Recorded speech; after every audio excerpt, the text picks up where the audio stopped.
Welcome friends and fiends. It is the one and only 6 Billium here, coming to you live from HHN Orlando for the Premium Scream event. And if you can't tell, I'm super excited. I'm not gonna bore you guys with the logistics right now. We're gonna jump straight into getting these haunts knocked out, giving you guys the details you wanna hear, and then throughout the night, we'll stop and get some food, we'll hang out in the scare zones, of course we'll visit the tribute store, and we'll talk about, is this Premium Scream night actually worth it, and do I hope that it comes back next year? Now, every year on the first night I go to HHN, I always wear my HHN 21 shirt, because to me, that was the last time HHN was basically perfect. So as long as this year has 8 pretty stellar haunted houses, this could still be one of the best years that I've ever attended. And if it is, well, I won't be wearing the shirt at the end of the video. Welcome to our realms of horror. Well, we're in 30 minutes earlier than anticipated, which is already a great start to this event. So let's head through Demon Queens and hit up Museum Deadly exhibits first.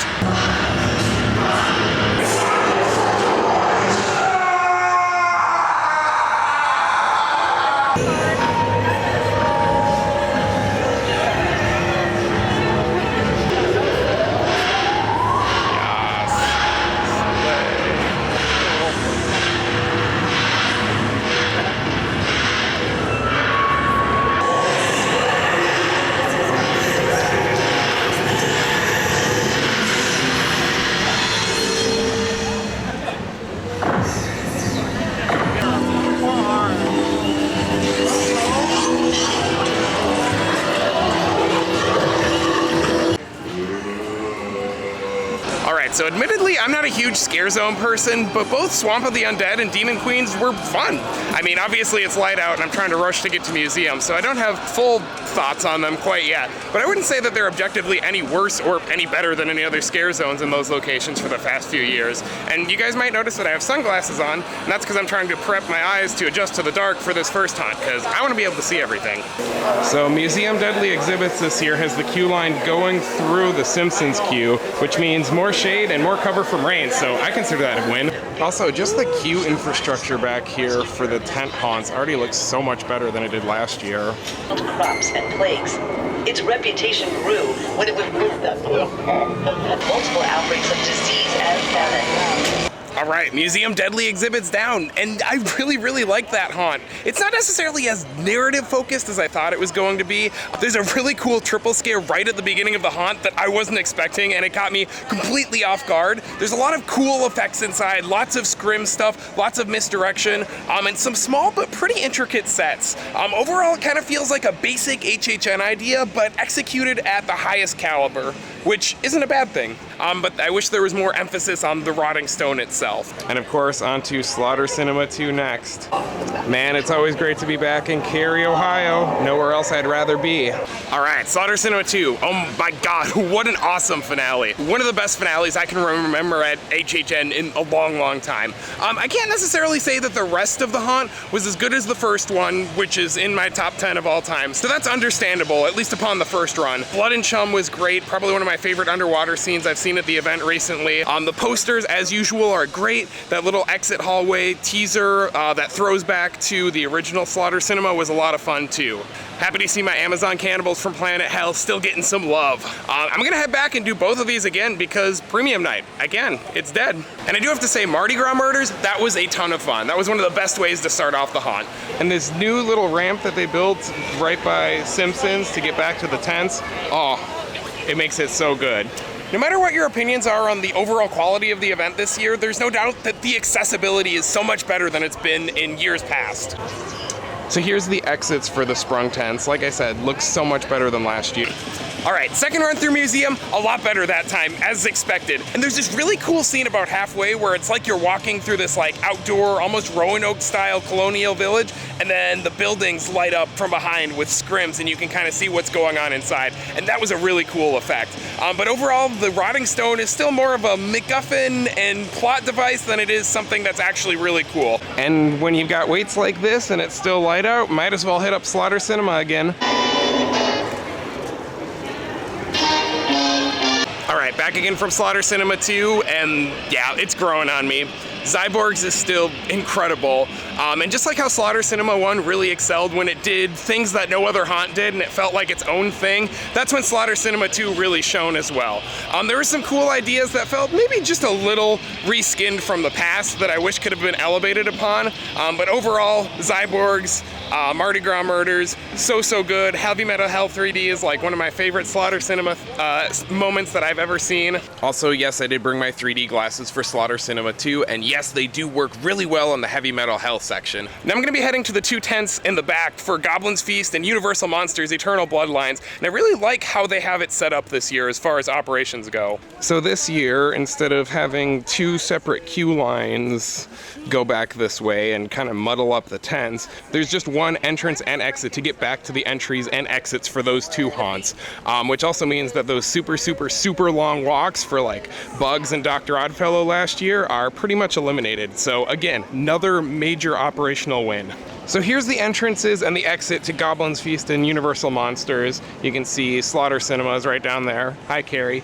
But there's also restrooms right here. So while it may be a little bit of a walk to get back, you can marathon these two houses back to back to back like you couldn't before. Yeah, let me grab it for this one, and then when you come back out, you'll talk to me. So here's also the queue line setups for Universal Monsters and Goblin. Heard nothing but good things about Goblin's Feast, and I can't wait to check that one out next. Let's go, baby! So first things first, hit Universal Monsters at a cast change, so I didn't see a lot of the actors, but just from a design, effects, flow, and narrative standpoint, guys, I'm blown away. I don't know if it's better than Bride of Frankenstein Lives, but it is so good. If you've been to Hollywood's event, you know that they're generally pretty good about their monsters houses. Those are typically like the best part of their event. And not only did this feel like a really good Orlando Monsters haunt, it also felt like a really good Hollywood Monsters haunt kind of meshed into one. Really massive sets. Like these tents, they are so big. They look a lot bigger on the inside than they do on the outside. Some great bungee scares inside. Like I said, I'm sure I missed some stuff, but overall, if you like Legends Collide, I'd say this is like a combination between Legends Collide and Bride of Frankenstein Lives, and maybe even better than both of them. Apparently this was Charles Gray first ever pitch for HHN, so I'm very excited to see this one. All right, Goblin's Feast, another jaw dropper. Like these two tents are probably my favorite HHN locations right now. Goblin's Feast was a little shorter than I was hoping for, which is okay, but there were so many sets, like so many two-story moments, a lot of stuff that was built overhead, some cool puppets and animatronics. It wasn't really scary, and I think the term, fun but not funny kind of describes Goblin's Feast very well. It was jolly, but it wasn't necessarily scary, but man, did it look so good, and did it have so many cool moments. And there's this castle scene towards the end, and it makes Dueling Dragons Castle last year look like a Legoland mini-land model. Like, I'm telling you guys, don't sleep on these two tents. I haven't seen 6 haunts yet, but I have to say these two are some of the best that I've seen in a hot minute. If you're coming here and you've only got one night, you're already going to be saving so much time just not walking from exits compared to before. And honestly, I think that's one of the best ways to get value for your money here. Okay, I had to stop for a snack. It looks too good. It's munchin' time. So good. So real quick, just to touch on the premium night experience, this so far hands down has been the best start to HHN that I've ever had. I haven't waited more than 5 or 10 minutes for anything, and yeah, I'm starting the back of the park where it's normally not as crowded, but even still, the vibe is just everyone's here to have fun. Nobody's trying to kill each other, trying to be first in line. Nobody's cranky because of the lines. It's just such a laid back and such a fun atmosphere so far. And on the operational side, I think this is a great chance for the ops team to get a chance to get a feel for how these houses run in a more low pressure type environment. They're not going into opening night with everyone going tooth and nail at each other. And I think that's definitely reflected in a very positive way. Not gonna lie, definitely would not be mad if we get a Blumhouse Wolfman haunt later on. Next, we're on to Major Suites, and let's check out the Blum Zone. I did not realize right here by Blum Zone is where the Major Suites food stand is, so make sure you take note of that.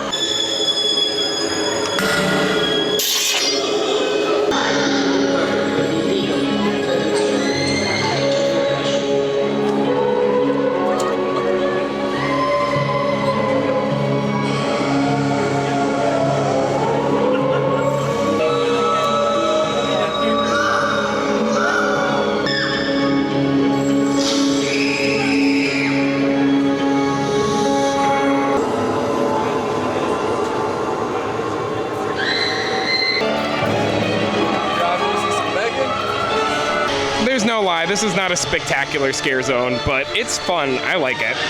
You can definitely do a lot better than Blum Zone, but you can also do a lot worse. You know, it's kind of like the photo op scare zone. See some iconic characters, have some fun with them, get some really good jump scares. What can I say? I really enjoyed it, even if the premise was a little more simple than I was hoping for.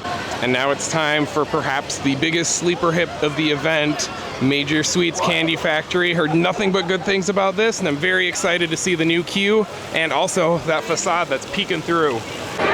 Knowing that we're not going to walk through this into a boring entrance makes me so happy. So tiny, but so good. Come on, chaperones. Okay, Major Sweets Candy Factory, loved it. The first half is very much your Cary, Ohio, Slaughter Cinema, old school, campy HHN vibes with some really great characters and some really good, you know, cinematic one-liners and dialogue delivery. And then the second half reminds me a lot of Saws and Steam from, you know, HHN 21. Very industrial, gory, goopy, lots of machinery and cogs, and there's such good lighting as the, you know, the yellows and greens peek through the fan blades. I didn't even notice that the length was as short as it was, because honestly it doesn't feel like it. It feels like a perfectly good HHN haunt. But overall, I like that one a lot more than I thought I would. And if you thought, you know, some of those one-liners from Bugs Eaten Alive were iconic, like Major Sweets is gonna be your house this year for that. I do want to mention that the exit for Major Sweets is in that open area gap, that outdoor portion where Chucky was before you went into the tent.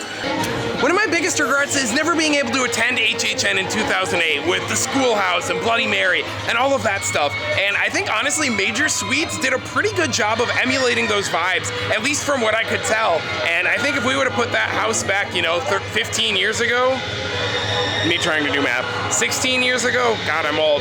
Like, I think it would fit right in.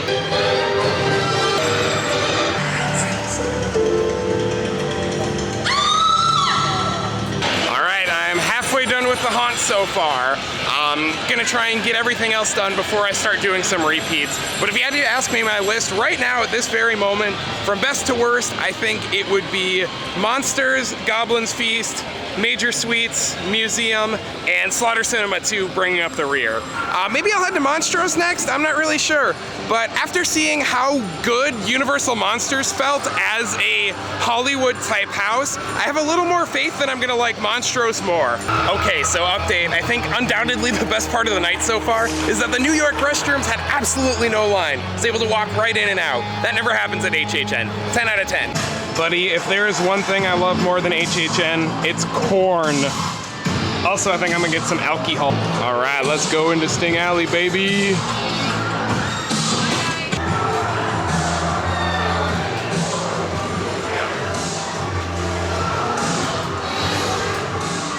I love this food area. This looks so good.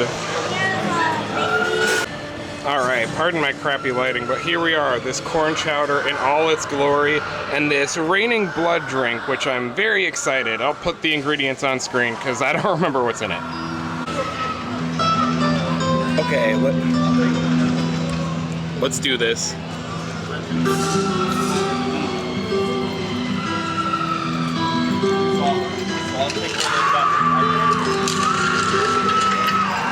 It's a nice mild dish that's got just enough kick to it. It's not the best thing I've ever had at HHN, I don't think, but it's really good and I'm gonna be getting more throughout the night. Man, it's not even 9 o'clock and it's surreal.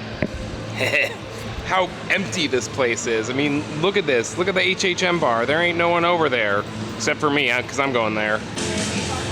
I'm sure this place is going to be packed at some point, but man, it is nice and empty right now. Let's go meet some characters.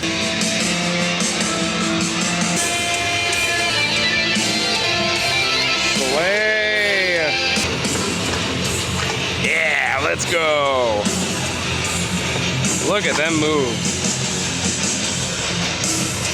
That was so cool. Why did it take until HHN 33 for us to get an idea like that? Like, that was so much fun, and those characters were great. I'm not sure who the fourth one was gonna be, but I'll check back later.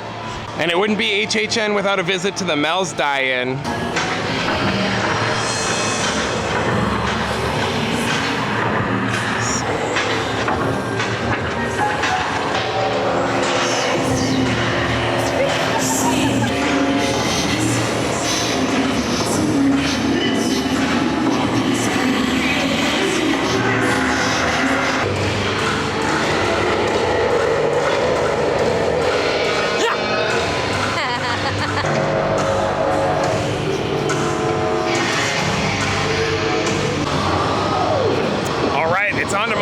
house. And for anyone who is wondering how Premium Night works, well, when you get through the gates, they give you this little lanyard here. I'll show a picture of it in daylight. But basically, all you do is show that at all the food booths. You get free food or bottled beverages, and you get free food and bottled beverages. The only thing you have to really pay for tonight is alcohol, so it's been great being able to pretty much eat whatever I want or just get a $5 bottle of water for free. For 33 years, your screen has festered and quaked underneath Universal Studios. Just when I want to see no lines. So Monstros, Monsters of Latin America. I was pretty much on the money that it's basically Hollywood's house, but in the Orlando format. But that's not necessarily a bad thing. I actually ended up enjoying it a lot more than I thought I would. The scenic design was very big. It's kind of like a conglomeration between 2011's Winter's Night and Fiesta de Chupacabras from 2022 and Blood Moon Dark Offerings from last year. So overall, a pretty solid mix. There is one puppet scare that really got me towards the end of the haunt. And even if it didn't have that many spectacular scenes for me, it looked really, really good. And that facade and that little intro hallway before you really get into the story just looks, oh. It's like the Latin American version of that outdoorsy scene in the streets of Paris from Universal Monsters Unmasked last year. And of course, that La Lechuza animatronic from Hollywood was there in all its glory, looked fantastic. The actors were on their A game. It's a definitely good haunt. Maybe not spectacular, maybe not better than La Llorona in 2013 or Fiesta de Chupacabras from 2022, but it's at least around on par with those.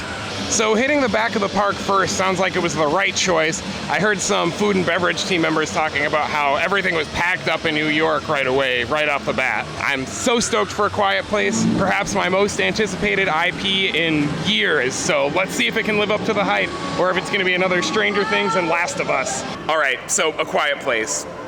Wow, that's all I can say right now. So the security guard that went in front of me as a guest just to enjoy it, he walked out within the first 10 seconds. So that's just kind of what you're getting into for that. Spoilers, it immediately starts off with that pitch black soundproof hallway before it reveals to the title card in front of, it starts with that pitch black soundproof hallway before it reveals the title card above the farmhouse. Like, it is so good. The scenes are incredibly cinematic. The puppetry is, I think, the best that I've ever seen Universal do. Those Death Angels are absolutely incredible, and the range of motion is so good. And A Quiet Place just does so much that you would never expect it to do, for better and sometimes for worse. Is it quiet? Yes, it is very quiet, and I will give it that. There was absolutely no sound bleed throughout any of the scenes, but with really only using the character triggers as the noise and a little bit of ambience, it kind of felt boring without any... It kind of felt boring with no sound as opposed to tense and atmospheric. And I'm not saying that is a big, big bad thing. Overall, A Quiet Place is one of the, if not the absolute best that I've ever seen at Universal, like hands down. When I complain about IPs, it's because I expect them to do things like this. I expect them to do this greatness because I've seen it before. If you like the outdoor scenes and the outdoor portions of Yeti Campground Kills last year, you're gonna be absolutely blown away by this one. But overall, if you're just here to have a good time, you honestly can't do any better than A Quiet Place. I've still got Ghostbusters, Triplets, and Insidious on the list. I think I'm gonna head to Ghostbusters so I can save the scariest two for last. I know a lot of people aren't in love with the merch this year, but I low-key really love the house shirt. It doesn't feel kind of same like a lot of HHN did throughout the mid-20s. And they got it in a hoodie too, let's go.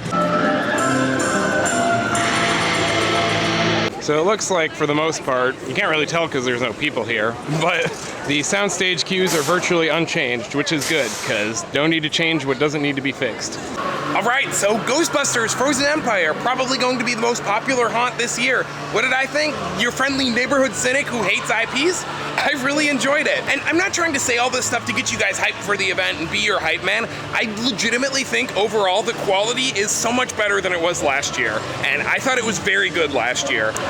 Even having not seen the Ghostbusters movie, I was still really impressed with a lot of those scenes. Some really cool Frozen effects. Of course, there was snow. Frozen statue figures towards the beginning. Some massive facades throughout. And there were so many different monsters, some that I recognized and some that I didn't. And there were some really big scenes, like scenes scenes that you walked all the way around that were like huge, and it was really cool. And to hear that a lot of people are ranking that towards the bottom of their list this year is absolutely nuts. It goes to show you how stacked this lineup is. And like I said, I'm a cynic. I normally dunk on IPs because they're bad, and this year, so far, they are really, really good. It's been great this year. Honestly, no skips so far with only 2 to go. I think I'm gonna head to Triplets next, which is another one of those that doesn't have the greatest reviews, but that means I can end the night with Insidious, which everyone has consistently said is the scariest, hands down.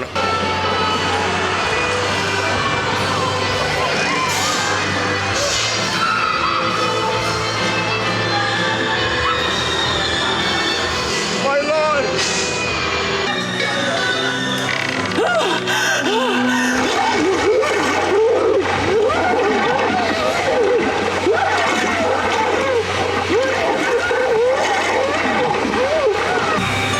Birthday time. Well, I wasn't expecting to get sucked into 10 minutes of a torture fair show, but I was, and honestly, I was captivated the whole time. As someone who doesn't generally enjoy scare zones, I actually really like torture fair a lot more than I thought I would, and I've had more fun in it this year than I did in Vamp last year. Sinister was so much fun up on stage, eating it up, doing a great job, and then coming into the crowd and just creeping everyone out. Oh, it was such a good time. What we wish to impart here at the Torture Fair. Pain!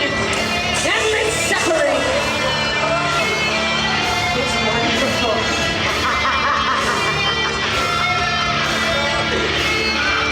As you can see. As for the haunts, I finally got all 10 done, and I'm happy to say that there's only one miss this year, and I think that's Triplets, unfortunately. It's not necessarily a bad haunt per se, but it's kind of like The Purge and The Walking Dead if you took the best parts of both of those haunts and made it into one house. The story is very hard to follow, and I'm very glad I'm doing the unmasking tour for it on Sunday because I had no idea what the hell was going on. And there was a lot of weird choices. The actors themselves, of course, were great as always, and it was good to see some nice good old slasher style fun. It wasn't as grimy, depraved Rob Zombie as I was hoping, and it was a little more straightforward slasher, which I think is a plus. But overall, a lot of the scenes just didn't really flow well together, and jumping from location to location without much rhyme or reason didn't really work, and a lot of the good ideas just were not expanded upon. And even though I missed most of the scares in Insidious, I really liked it as well. Now, Sinister was right, I have been a bad boy. I really didn't do any of my homework on the IPs this year, so I'm not fully caught up on a lot of them. But with that being said, Insidious did a great job just at the scary vibes, jump scares everywhere.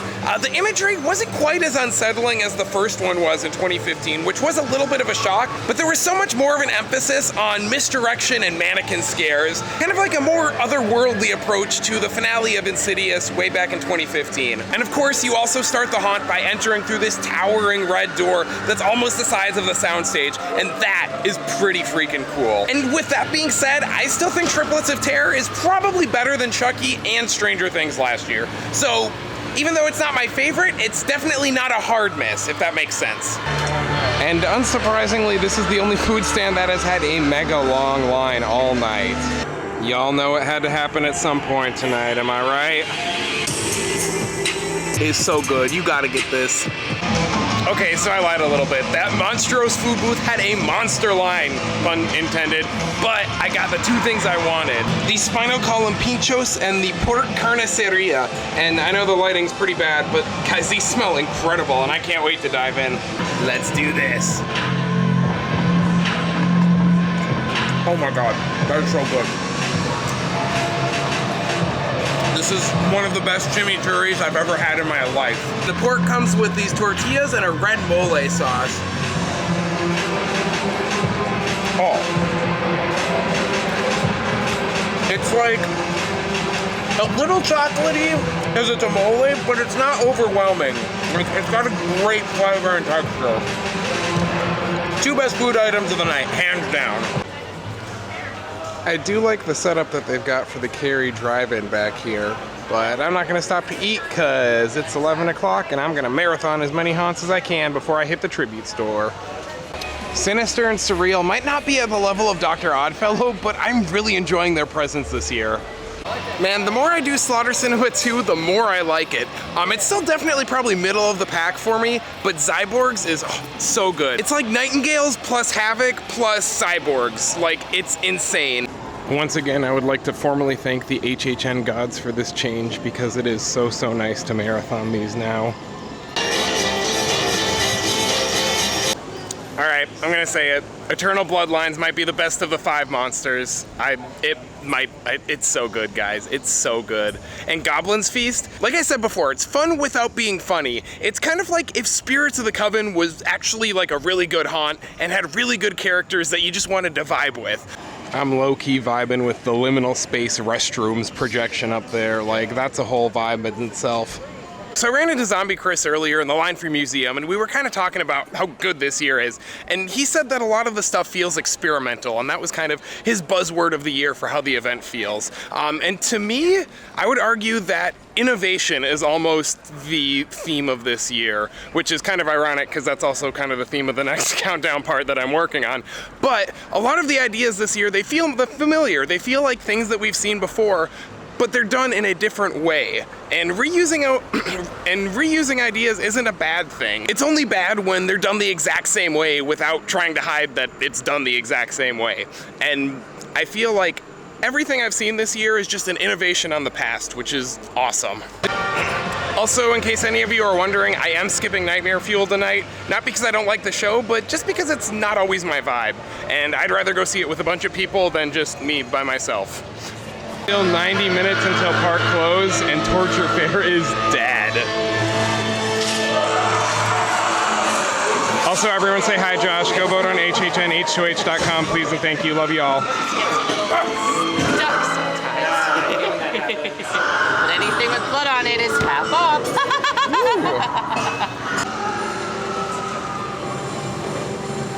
You guys are good. You know, for your friendly neighborhood IP cynic, I'm really enjoying them this year. There's a scene in Ghostbusters Frozen Empire that has 4 characters packed into this teeny tiny hallway, and they all have really good costumes and really good scare tactics. It's awesome. All right, it's 2 a.m. Premium Scream Night is officially over, and I can say without a doubt that this is the best HHN night that I've ever had. As a whole, HHN is just so good this year. I talked with a lot of people tonight, and a lot of people said that it doesn't really feel like HHN, and in some respects, I think they're right. It doesn't feel like HHN Orlando. It feels like HHN Hollywood. It feels like Not Scary Farm. It feels like a conglomeration of the best parts of all of those events, and that's a really awesome thing. There are some years of HHN where I could count on my hand how many times they did something that was risky or out of this world or really cool, and this year I don't even know if I can count on my hands how many times they played it safe and did the same old things, which is great. I got 3 runs through everything except for triplets, and if you guys were to ask me to do my awards now, I guess I'd have to say the Scaredy Cat Award for Scariest Scene would go to those mannequin ones in Insidious, and the Soiled Shorts for Scariest Actors would go to literally everything else in Insidious, because that house was terrifying, and I can't wait to show you guys POV. Melted Plastic for Best Facade would actually probably go to triplets. It might not be my favorite house, but that just goes to show that even the worst house this year still has something that's pretty cool and redeeming about it. And I've got to give the big brain for best effects to that Cyborgs finale in Slaughter Cinema 2. Like, you guys have got to see it. It is so good. I can't believe they built that in the Sprung tent, even if it is just this tiny little scene. Like, man, it completely blew me away. Tomorrow I'll edit in some stuff about the tribute store because I didn't want to spend my time on that tonight because I was having so much fun doing everything else. And I guess the only other thing I really want to say is don't hate on Sinister and Surreal. I think their presence in the parks is certainly lacking, but when I did see them, they were some of the coolest icons I've interacted with in 14 years now, which is nuts. Now, I think it's a little too early to comfortably give any rankings or anything, or even what my favorite haunt was, but now that I've done 125 HHN haunts, I would say that everything but triplets pretty comfortably probably fits into the top half, which is absolutely nuts. And I said 8 hours ago, I always wear this HHN 21 shirt, the perfect year of HHN, to see if the year will ever rise to the occasion. I always leave HHN feeling like, you know, I had fun, but I wish it could have been a little bit better, and I really don't feel that way for the first time this year.